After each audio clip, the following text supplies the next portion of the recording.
Hola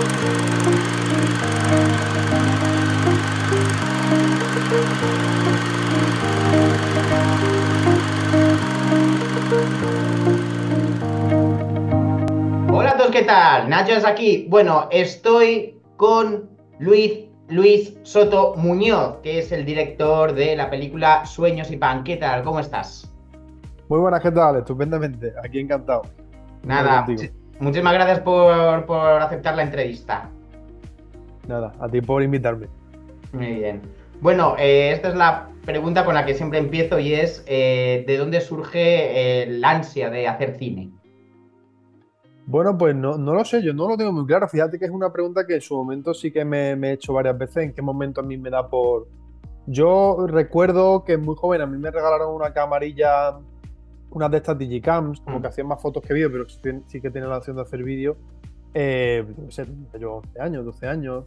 Y trasteaba mucho con ella y empecé a hacer como cortos con los colegas. Yo da la casualidad de que vengo de un pueblo de Córdoba, en los que, bueno, pues el interés por eso, por el cine, pues él es una cosa como más que uno tiene para sí solo y no encuentra como grupos con los que compartir ese tipo de intereses. Tuve la suerte de que mi grupo cercano de amigos también les interesaba mucho el cine y mucho hacer películas. De hecho, hoy día trabajo con ellos y son gente que también se dedica. Entonces hicimos un poco esa piña y a raíz de ahí fuimos un poco escalándolo y acabamos un poco en el rollo este de, bueno, del cine y del audiovisual en general. Pero eso en el momento exacto, pues yo creo que poquito a poquito, en torno a esos 12 13 años con esa camarilla antigua. Sí, como muchos, haciendo cortos ahí con gente y a ver a dónde lleva. Totalmente, totalmente. Por pura diversión, además.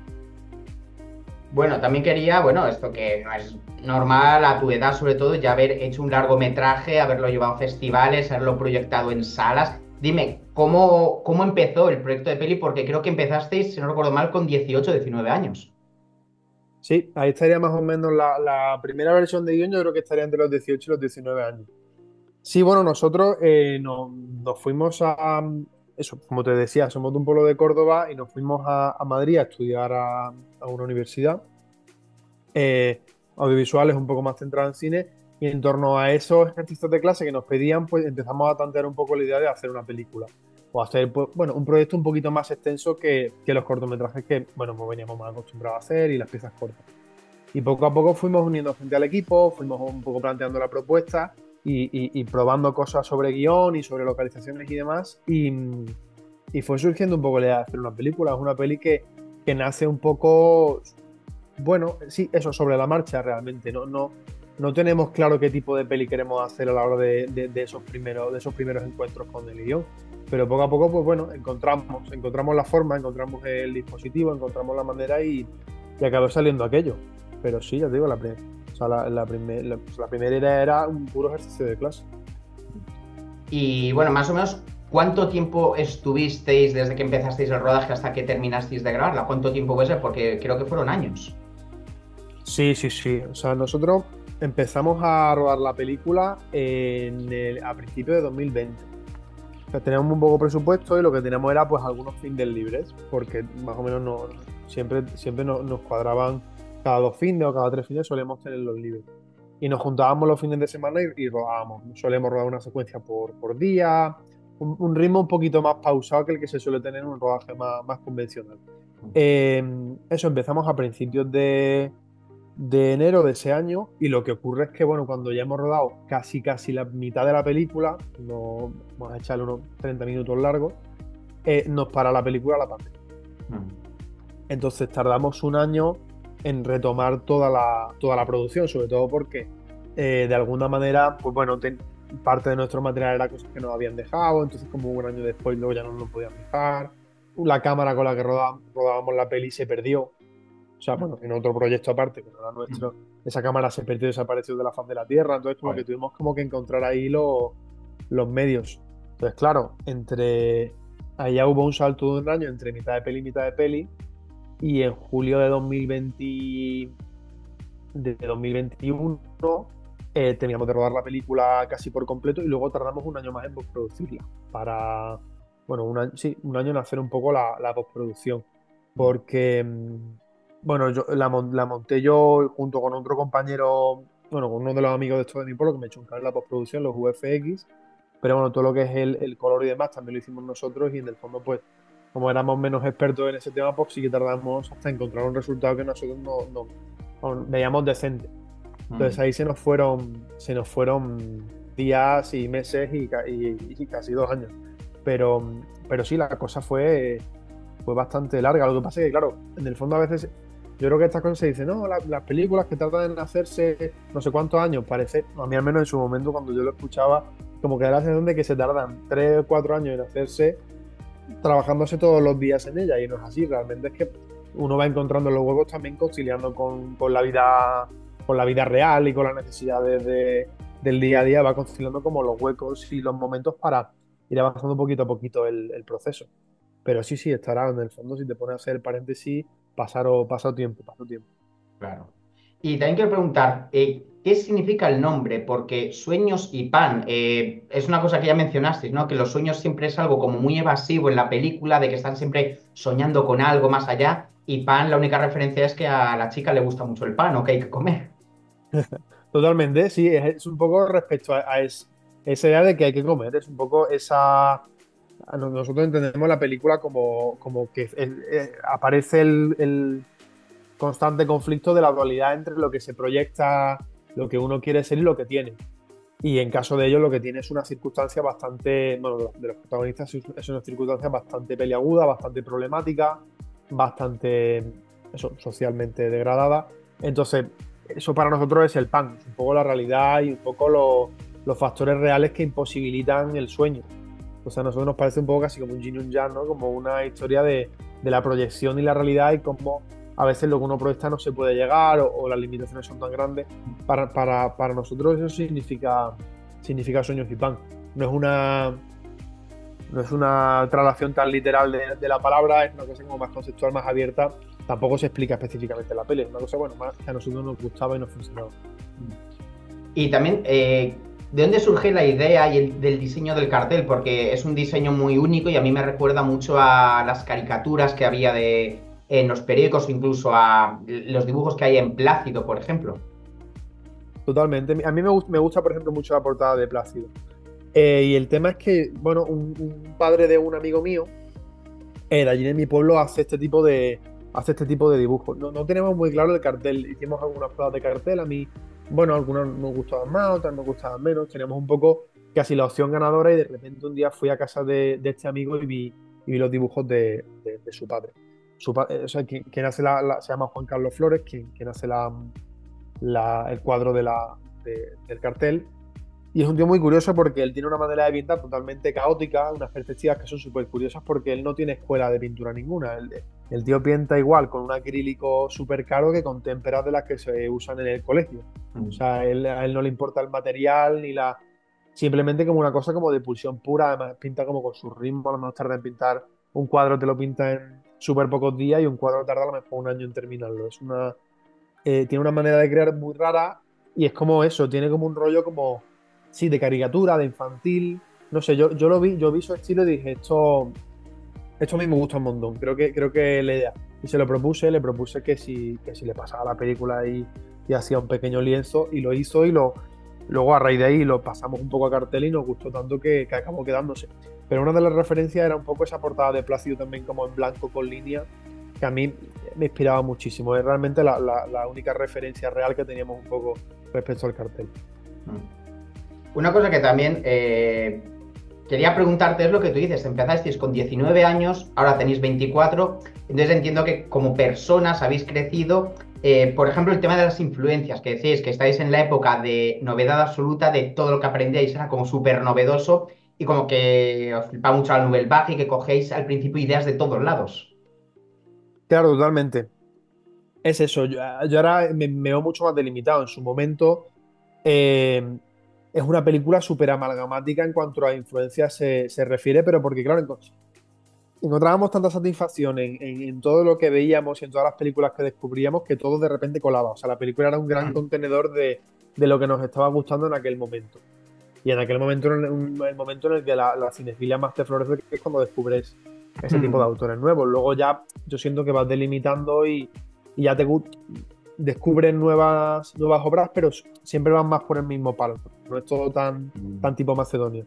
Sí, yo siento que ahora las referencias que nosotros trabajamos y a la hora de escribir yo me lo noto son mucho más delimitadas, como que ya marcan más un estilo, son un poco menos caóticas que en aquel momento. Pero me parece que en aquel momento era coherente, o sea, era coherente trabajar sobre ese montón de referencias y de estilos y de propuestas. Nada, es la época y se disfruta muchísimo cuando todo es nuevo y lo que tú dices, ves Pickpocket y dices, es que me encajas, al final estás en un momento de novedad absoluta. Totalmente, totalmente. Ahí está. Mm. Sí, también, bueno, quería preguntar porque es una duda que tengo que no me ha quedado nunca claro en qué época está situada la película, porque todo lo veo muy noventero, por ejemplo, en inmóviles, hablan con cabinas, casetes, pero luego, por ejemplo, hablan en euros y se ven las torres espacio, entonces siempre tengo la duda de en qué época se limita la película. Claro, aquí ocurre un problema. Nosotros en su momento, nuestra época queríamos hacer una película de 2006. Y teníamos una secuencia que era la secuencia en el Calderón, en el estadio del Atlético de Madrid, Mm. que era en el exterior ya, porque en aquel momento ya no se podía rodar en el interior, pero bueno, dijimos, bueno, aunque sea en el exterior, rodamos y es nuestra película tal, y la intentamos ambientar lo máximo posible. Tenemos un poco la ambientación súper tal. Hicimos nuestro trabajo con los periódicos que más o menos sí que son coherentes temporalmente a la fecha que queríamos y demás. Y de repente nos derrumban el Calderón. Bueno, para el COVID del rodaje, cuando volvemos tal, nos derrumban el Calderón entero. Sí. Entonces de repente dijimos, bueno, pues vamos a tener que rodar o sea, la secuencia del estadio ya en el Wanda, ya en un estadio que ya Mm. no es, o sea, ya va a haber aquí una disrupción temporal muy grande. Mm. Entonces como que a partir de ahí empezamos a ser mucho menos laxos a la hora de meter algunos detalles que no eran coherentes temporalmente. Como es el tema de las torres, como es el tema de algunos espacios de Madrid. Por ejemplo, hay un plano de un club deportivo que en su momento era bueno, en fin, muy frecuentado, que era el Club Estela, que nosotros lo rodamos ya prácticamente cerrado y casi derruido. Como sí que hay un par de momentos en los que la temporalidad está totalmente suprimida. Pero era voluntario y en el fondo también éramos conscientes de que para nosotros era muy difícil llevar a cabo como una rigurosa ambientación en esa época. Entonces de repente dijimos, bueno, estamos trabajando sobre esta fecha, pero si hay algún tipo de detalle que tenemos que meter que a lo mejor dejaríamos atrás por el tema de la ambientación, vamos a ser flexibles. Si queremos meter este plano de las torres, vamos a dejar este plano de las torres. Si queremos meter esta escena en el estadio, pues vamos a rodar en el Wanda, aunque en ese momento el Wanda ni se pensaba, claro. No. Entonces, sí que vas un poco, o sea, sí que tomamos un poco esa mentalidad, también siendo conscientes de las limitaciones que teníamos.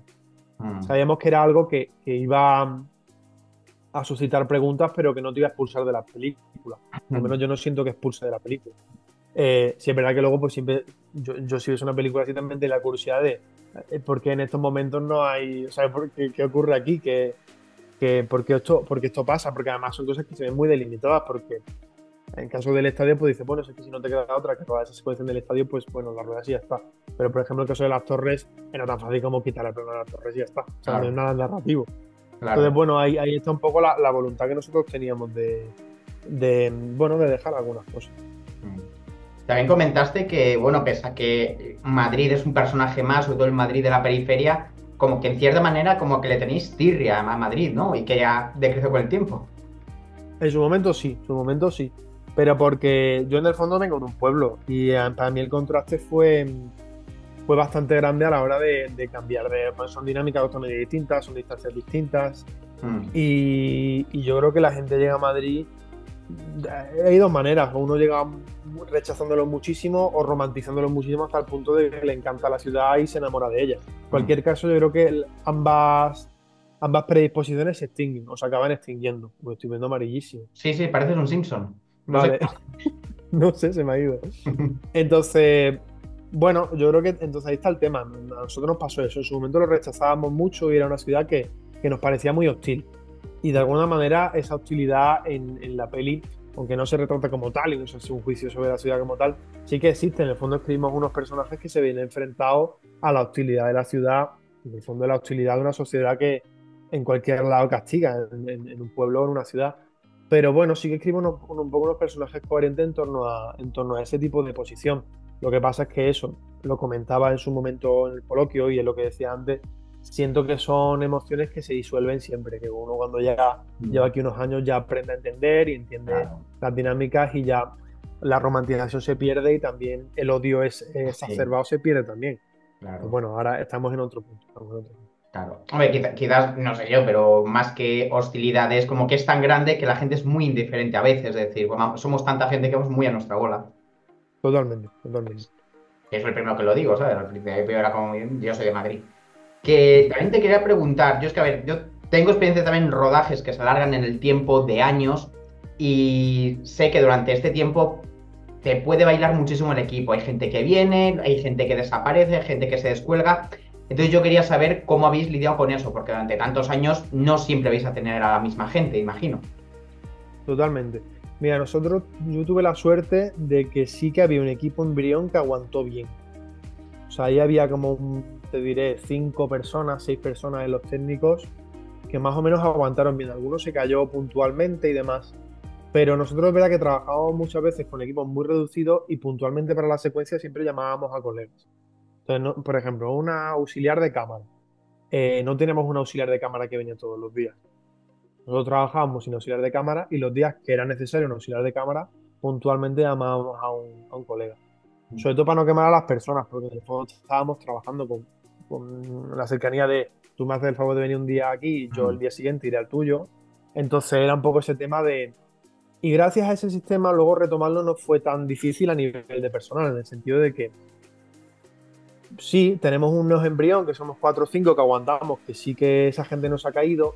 Y bueno, se ha caído este colega que venía de auxiliar de cámara, pero como ya venía puntualmente y era como una cosa como muy supositoria para un contexto concreto, pues es más sencillo como buscar un reemplazo que si fuese un puesto fijo que está ahí todos los días, que es súper esencial.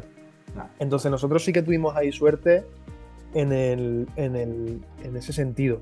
Yo conozco también casos que han tenido liadas buenas, porque no es lo mismo que se te caiga una persona que está haciendo un cable con el sonido que se te caiga un direct de foto.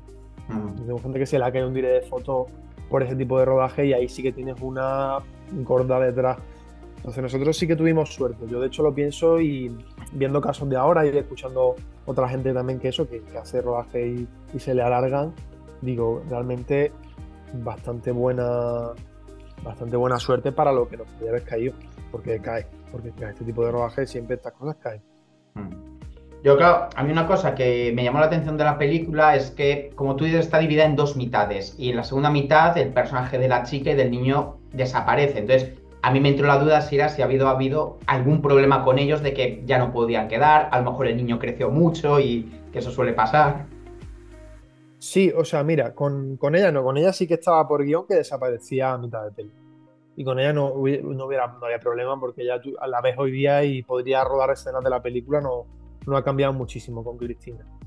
Con el chico sí que en su momento planteamos algunas secuencias en la segunda mitad con él.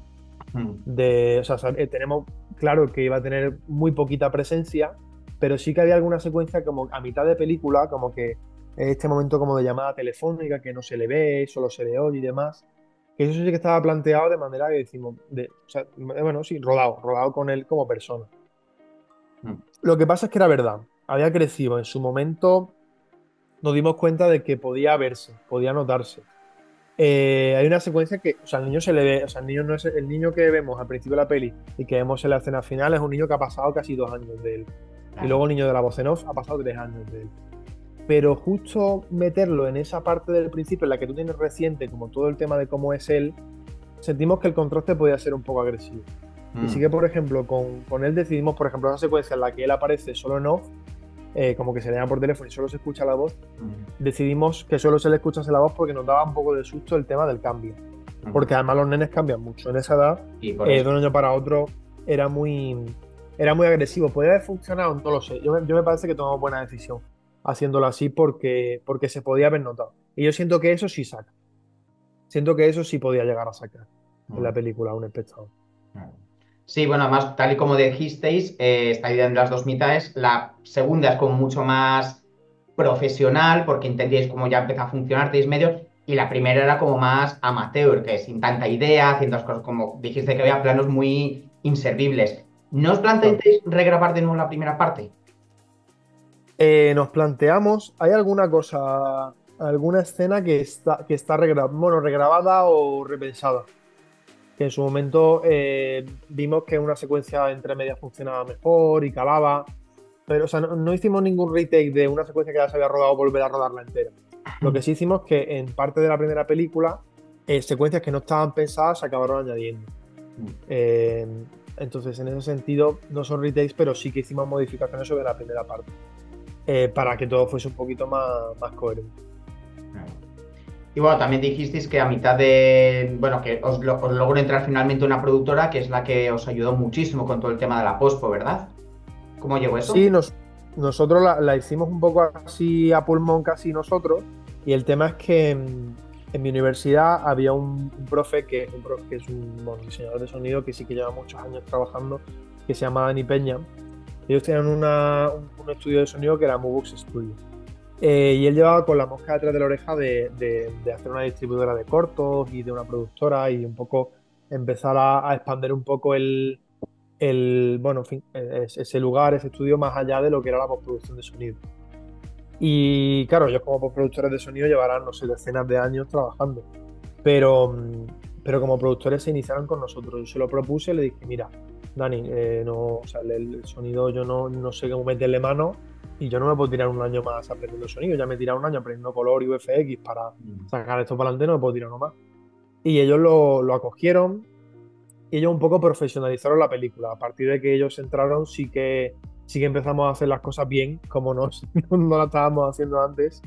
Ellos cumplieron la parte de sonido, hicieron, a mi juicio, un trabajo muy bueno con lo que había, porque no es que hubiese tampoco material, o sea, no había diamante en punto respecto al sonido. Había más cosas que arreglar porque en el fondo lo hicimos como pudimos. Y bueno, ellos ya se encargaron un poco de la parte de producción que quedaba y casi de distribución de la película. Ha sido un viaje con ellos súper, bueno, súper satisfactorio. Luego, a posteriori, yo rodé otra peli y ya la hicimos con ellos desde el principio y fue un proceso mucho más cómodo, que esta fue como más una cosa súper frenética de venga, vamos a salvar los muebles. Pero sí, o sea, a raíz de entonces ellos ya son productoras y distribuidoras, y distribuyeron un montón de cosas y producen un montón de cosas, pero empezamos el camino juntos y fue bonito aprender un poco a salvar los muebles entre todos. Claro, porque además siempre está como la leyenda negra de, wow, productoras no, que nos roban la idea y nos expulsan. Siempre está un poco esa idea de que me lo van a coger y me lo van a robar. Sí, claro, o sea, en caso de ellos, como la peli ya estaba hecha y eran gente de confianza, pues Mm, no hubo esa problemática. claro, pues que le conocías. Sí, sí, no, esas cosas yo siempre lo digo, los guiones registrados y vamos, y lo más cubiertos posible a la hora de mandar productoras. Hay muchas productoras que por ley, bueno, por ley, o sea, por ley interna no pueden permitirse leer guiones que no estén registrados, por Mm, ejemplo. Yo sí, creo sí. que eso debería ser así para todas las productoras, que nadie lea nada que no esté registrado porque luego, bueno, pues luego hay sorpresas. Yo, por Sí. suerte, no he tenido cerca ninguna, ni he escuchado gente cercana a ninguna, pero sí, es como típica cosa que luego siempre escuchas anécdotas y, ¿sabes? Esta peli, pues tal. No sé, yo esas Yo he cosas a mí tenido un también me dan par. un poco de cabeza. Yo he Sí, tenido un par de esas de, uy, esta idea me suena mucho a una, pero bueno, ¿qué se le va a hacer? sí, sí, sí, es que es un poco truculento el tema de las productoras aquí en España. Y a pesar de que eso, está todo el tema de proteger con los derechos, o sea, bueno, sí, en plan, registrando la película y demás, nunca uno está exento, porque la idea siempre te la pueden fusilar, a pesar de que protejas el guión. Claro. Claro. Volviendo al tema de la película, ¿cómo llegasteis a grabar la escena del partido? Porque me parece una escena muy, muy chula porque, pese a todos los problemas que tienen, encuentran como esos momentos de felicidad dentro de toda la miseria que tienen el día a día. Pues súper improvisada, o sea, bueno, no improvisada, nosotros era un Atlético de Madrid-Leganés, o sea, era un partido bastante poco emocionante, porque podía haberlo sido, pero no lo fue. En la peli se les ve súper emocionados y celebrando goles, y aquello fue un 0-0, o sea que ahí no se celebró nada en esos 90 minutos. Nada, metimos unas cámaras un poquito más livianas, porque es verdad que trabajamos con cámaras muy pequeñitas, pero ahora sí quisimos meter unas más pequeñas para ser un poco más manejables, y que eran unas cámaras casi de fotos, casi unas digis. Y bueno, planteamos un dispositivo en el que bueno, todo era como mucho más en mano y que era como más desenfadado y planteamos una manera en la que montase dentro de la película. Como todo era en blanco y negro muy granuloso, esas cámaras pudimos un poco encajonarlas dentro de la peli y, y no quedó a resaltar, que a lo mejor si hubiésemos rodado de otra manera, como más limpia, más en color, se hubiese notado el salto. Pero hicimos pruebas, no se notaba el salto y nada, lo hicimos ahí, fuimos un poco improvisando las reacciones. En el momento que la gente reaccionaba, pues los actores sobre reaccionaban por encima para que pareciera como que había más emoción en el partido. Nos hicimos un poco una cobertura casi documental. Ellos estaban muy en eso y luego así lo montamos, ¿sabes? Encontramos un poco la manera para que no fuese invasivo allí en el campo y que fuese lo más orgánico posible. Mm. También una cosa que me parece muy interesante es que dicen que roban un cuadro, el cuadro tiene mucha importancia, pero luego nunca llega a verse. Es un poco como, bueno, el maletín de Pulp Fiction, que nunca se sabe qué es lo que hay dentro. Entonces, bueno, ¿cómo llegaste a esa idea? Pues era un poco ese tipo de efecto de guión, a lo mejor no tan efectista que el maletín, como que luego al final lo recuperan y demás, pero a mí me gustaba ese punto de que parte un poco de películas así, como que algo existe y sobre un objeto gira o activa la trama, pero en el fondo el objeto en sí no es importante. Es importante las reacciones de los personajes, los sucesos que dispara ese objeto, pero como que si anular ese morbo final de ver la imagen del cuadro, o sea, de ver cosas relativas al objeto, a mí me parece una técnica chula y me parece una cosa como que en el fondo también era lógica, como si es que el cuadro importa poco. Sí. Y a ellos al final de la película el cuadro acaba por importarle cero. Entonces sí, por ahí fue un poco la cosa, la verdad. Sí que eso fue una cosa de las cosas que luego en guión, a pesar de que hubo muchas versiones, sí que teníamos claro que el cuadro no iba a tener protagonismo, que iba a ir perdiendo disimuladamente protagonismo conforme avanzase la peli. Y bueno, también decías que tu máximo interés en la película era la comunicación entre los dos amigos, que según decías era exclusivamente que se da entre los hombres, una comunicación masculina. Sí, pues sí, es un poco ese tipo de dinámica de los colegas, de cómo se comunican personas cercanas, que llevan mucho tiempo juntas, que a veces pasa entre muchos tíos. Yo creo que se ve más o se manifiesta más en gente como mucho más de generaciones por encima nuestras y eso. De eso, de la manera que se encarga de comunicarse, de no terminar de mostrar las emociones del todo, pero de alguna manera como crear lenguajes casi alternativos, casi chamánicos, como que, en los que se acaban entendiendo, repiten como mantras totalmente, este rollo como de la CCC, de tal. Ese tipo sí, de dispositivos, ese tipo de truculencias a la hora de comunicarse a mí me parece muy exclusiva de ellos y me parece interesante explorar cinematográficamente y discursivamente. Y por ahí fuimos un poco, o sea, por ahí fuimos un poco lanzando cosas. O sea, incluso creando dinámicas con los propios actores a raíz de ello. Muy bien. Me nos quedan solamente 10 minutitos, así que voy con las últimas 2 o 3 preguntas, ¿vale? Vale. La primera, lo que yo digo, a mí lo que me interesa sobre todo es el cómo habéis crecido de pasar de los 19 a los 24, empezar haciendo las cosas de cualquier manera y ahora profesionalizarlo. Entonces, ¿qué cosas crees que te has dado cuenta de cómo funciona el mundo audiovisual? Decir, ostras, cuando tenía 19 años pensaba que funcionaba así y es que es completamente diferente, funciona de esta otra manera.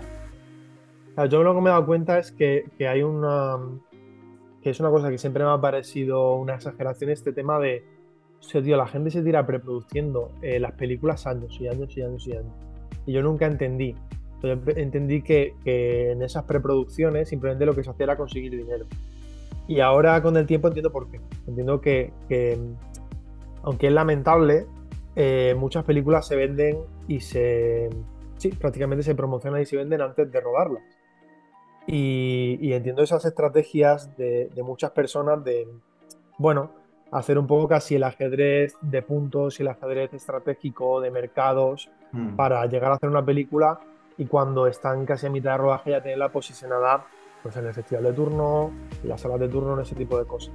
Yo eso lo aprendí ahora, lo aprendí casi a posteriori de hacer esta peli, porque esta peli no la hicimos así, la hicimos puramente por pasión, sin estrategia ninguna.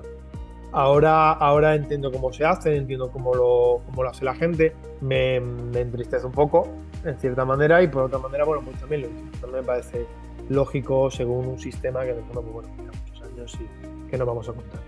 Entonces yo es un poco lo que más he aprendido. He aprendido por qué se tardan tantos años en llegar a hacer las pelis y he aprendido que yo quiero intentar un poco tardar menos e intentar esquivar lo máximo posible ese tipo de procedimientos canónicos.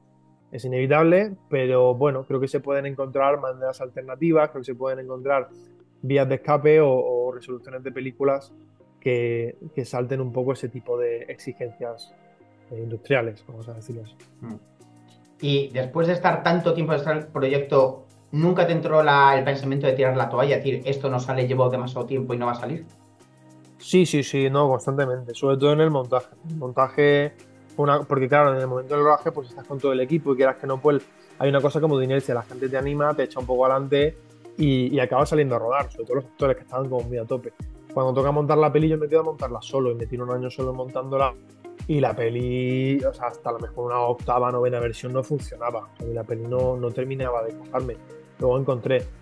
Y yo sí que tuve en mente muchas veces como tirar la toalla. Lo que pasa es que, bueno, en el fondo han liado a tanta gente que ya llega un punto que es como, ya es que no es ni por mí, ya es que, tío, es que he entrampado a gente para que se venga aquí un domingo a echar un cable, a echarse aquí los lomos, a rodar. Estos actores que se han venido aquí a aprenderse su texto y a hacer un ejercicio del copón. O sea, ya he liado a tantas personas que ya no puedo yo venir ahora y por mi debilidad echar la peli abajo.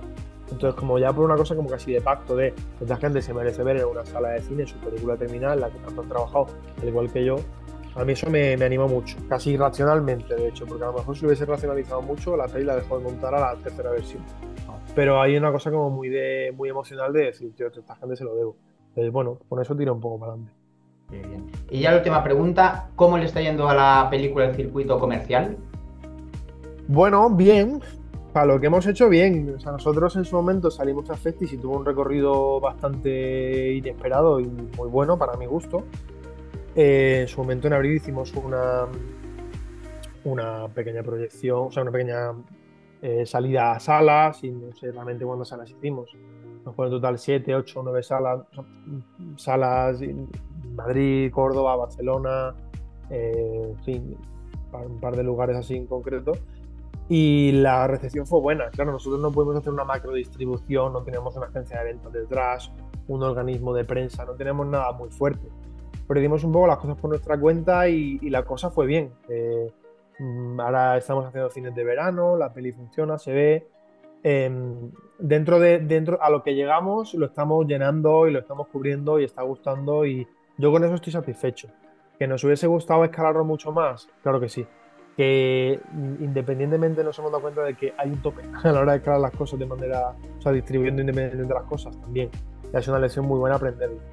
Pero vamos, yo estoy contento. O sea, y ahora tenemos algún festival que otro más a la vuelta del verano, que no me dejan decirle esas cosas, pero bueno, son festivales fuertes y eso, y esperemos que bueno, con el tiempo salga a plataformas y la cosa vaya también bien.